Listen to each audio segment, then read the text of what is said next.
دیکھو میں جانتا ہوں تمہاری پڑھائی بہت سخت ہے، تمہارا وقت بھی قیمتی ہے، مگر اگر تم روزانہ صرف 1 گھنٹہ نکال لو تو حریم کو بایو پڑھنے میں مدد مل جائے گی۔ ہم تمہارے شکر گزار ہوں گے۔ بایو میں بڑی مشکل ہو رہی ہے حریم کو۔ ایک پل کو وہ خاموش رہ گیا۔ حریم کے ساتھ وہ 5 منٹ نہ گزار سکتا تھا، وہ 1 گھنٹے کی بات کرے تھے۔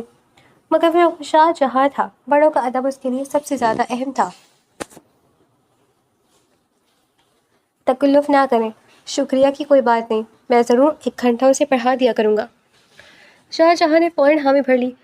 اس کی آواز میں کوئی انکار نہیں تھا، بس سادگی تھی، جیسے یہ اس کے لیے کوئی بڑی بات ہی نہ ہو۔ وہ شفقت سے اس کا کاندھا تھپتھپا کر دعائیں دیتے اندر چلے گئے، اور اندر ایک نیا طوفان کھڑا ہوا تھا۔ پاپا، آپ نے شاہجہاں بھائی سے میرے پڑھنے کا کیوں کہا؟ میں نے آپ سے مدد مانگی تھی کیا؟ میں نے تمہارے بھلے کے لیے کہا ہے۔ وہ اس کی ناراضگی سمجھتے اور سمجھنے سے قاصر تھے۔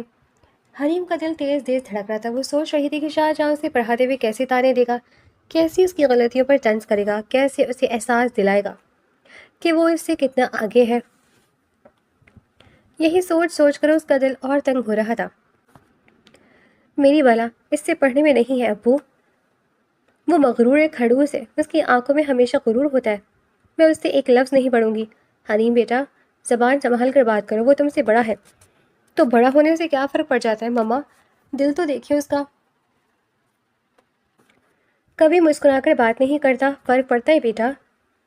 شاہ جہاں بہت ذہین لڑکا ہے، شہر کی بہترین میڈیکل یونیورسٹی میں پڑھا ہے، اس سے پڑھنے میں کوئی حرج نہیں، بس تمہیں اپنے دل کا میل اور دماغ کا فتور نکالنا ہوگا۔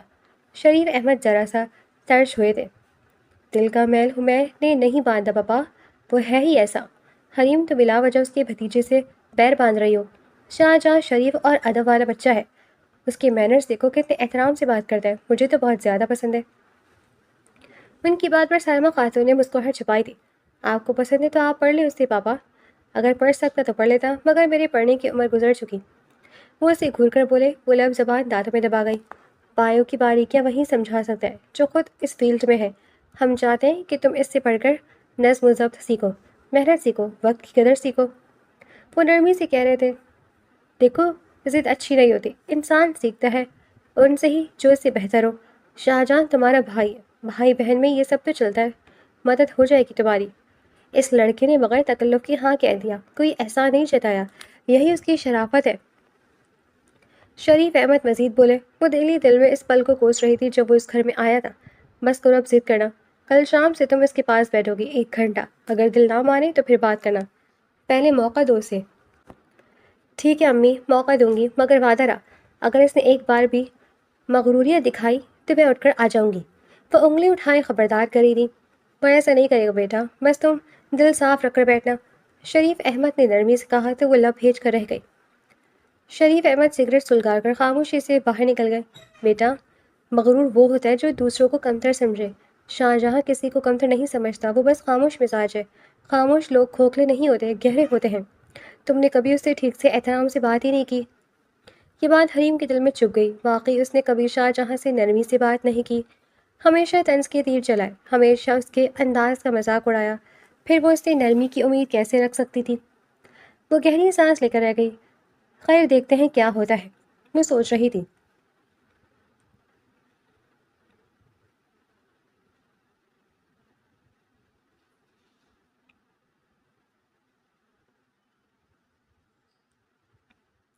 شام کا وقت تھا۔ لان کے ایک کونے میں کرسیوں پر آمنے سامنے نیم کے درخت تھے، نیچے میز پر بایو کی کتاب کھلی پڑی تھی۔ شاہ جہاں نے قلم سیدھا کیا اور حریم کی طرف دیکھ کر کہا، آج سیل کا چیپٹر شروع کرتے ہیں۔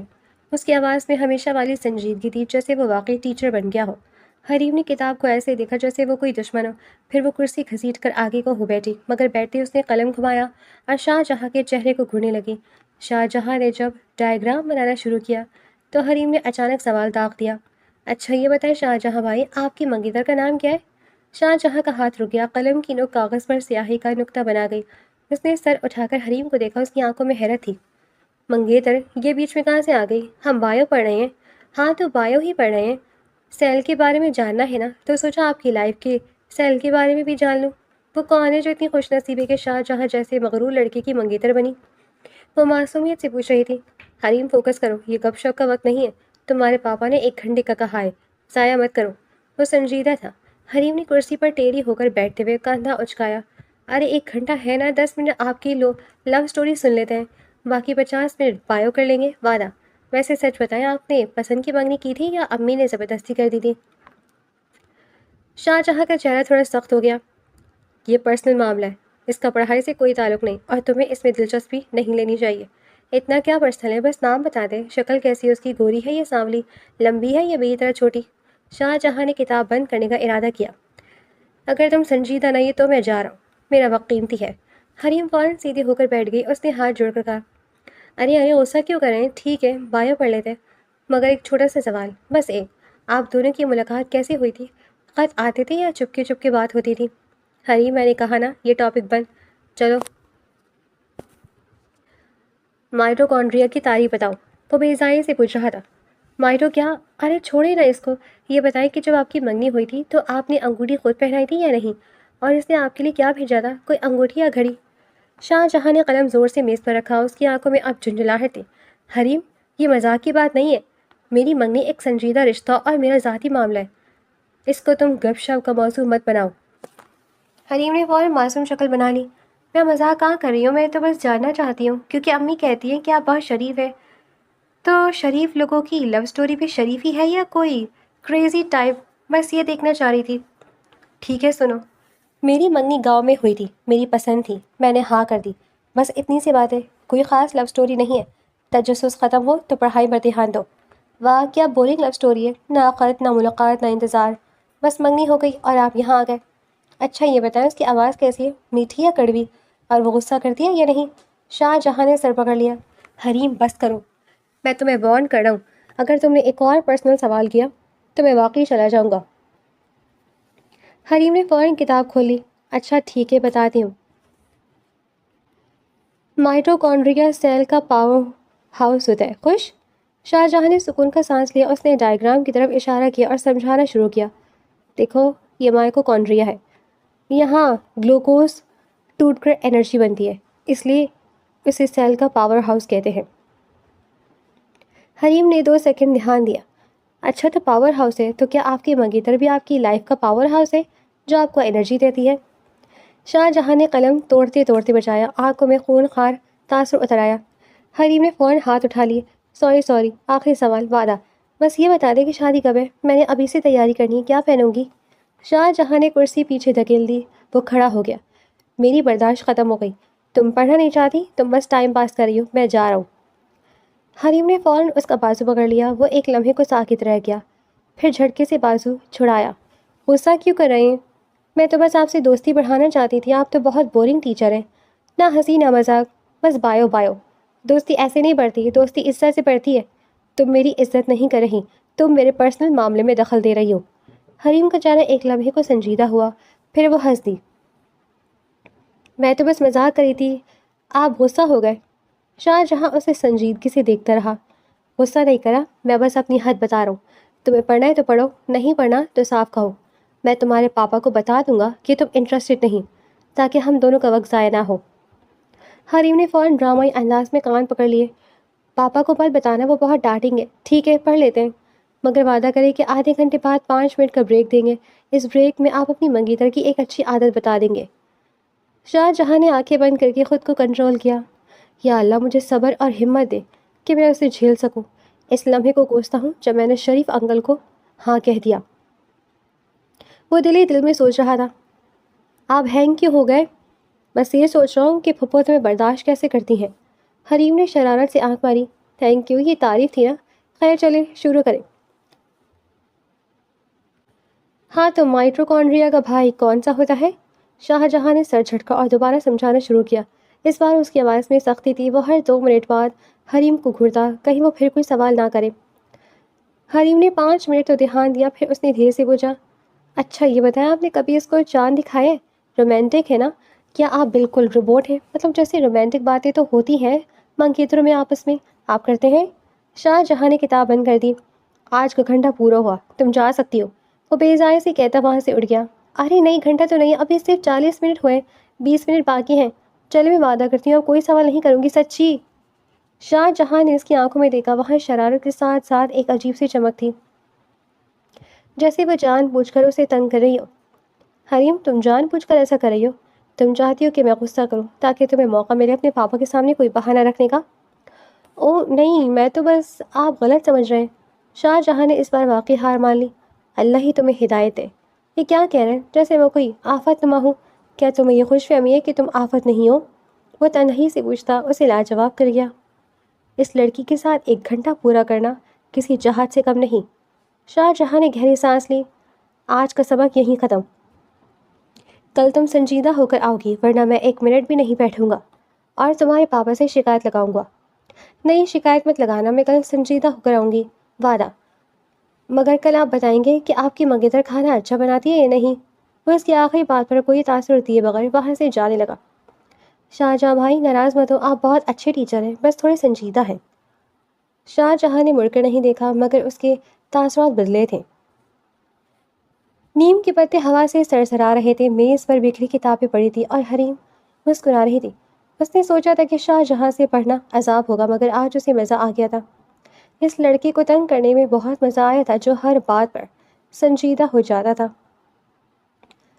کل کا گھنٹہ کیسا گزرے گا یہ اللہ ہی جانے، مگر آج کا گھنٹہ حریم کے لیے کامیاب تھا، کیونکہ وہ شاہ جہاں کا دماغ خراب کرنے میں کامیاب ہو گئی تھی۔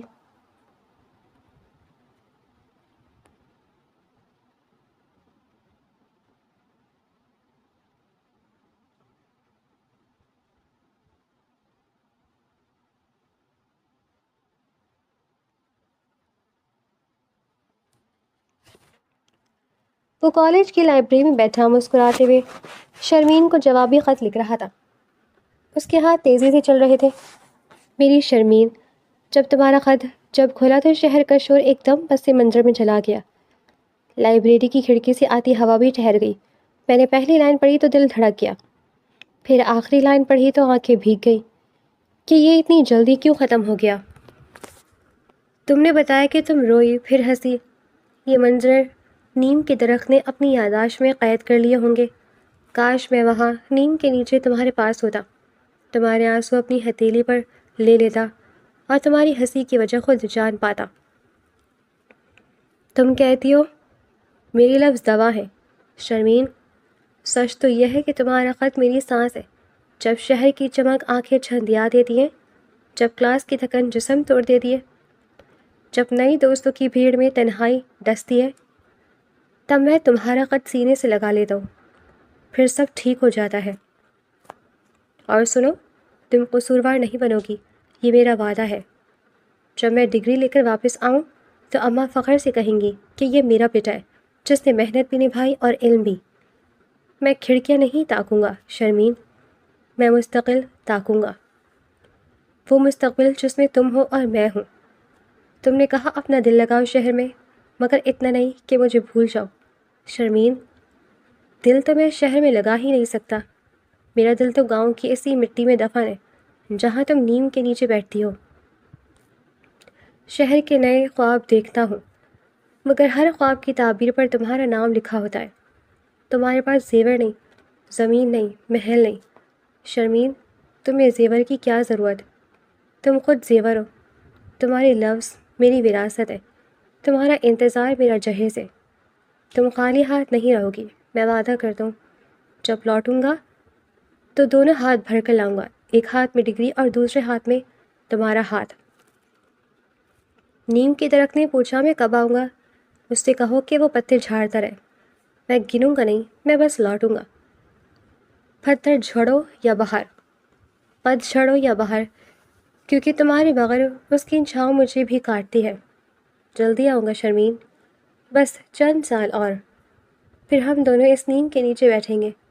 تم شکایت کرو گی کہ دیر کر دی، میں معافی مانگوں گا، پھر ہم دونوں ہنس دیں گے، اور وہ ہنسی اتنی لمبی ہوگی کہ سارے انتظار کا حساب برابر ہو جائے گا۔ اپنا خیال رکھنا، دھوپ میں مت بیٹھنا، اماں سے ڈانٹ مت کھانا، اور ہاں، جب خط لکھو تو آنسو مت گرانا، ورنہ سیاہی پھیل جائے گی اور میں تمہارے لفظ نہیں پڑھ پاؤں گا۔ تم میری دولت ہو، تم میری دعا ہو، تم میرا گھر ہو۔ جلدی ملاقات ہوگی۔ تمہارا ہی شاہ جہاں۔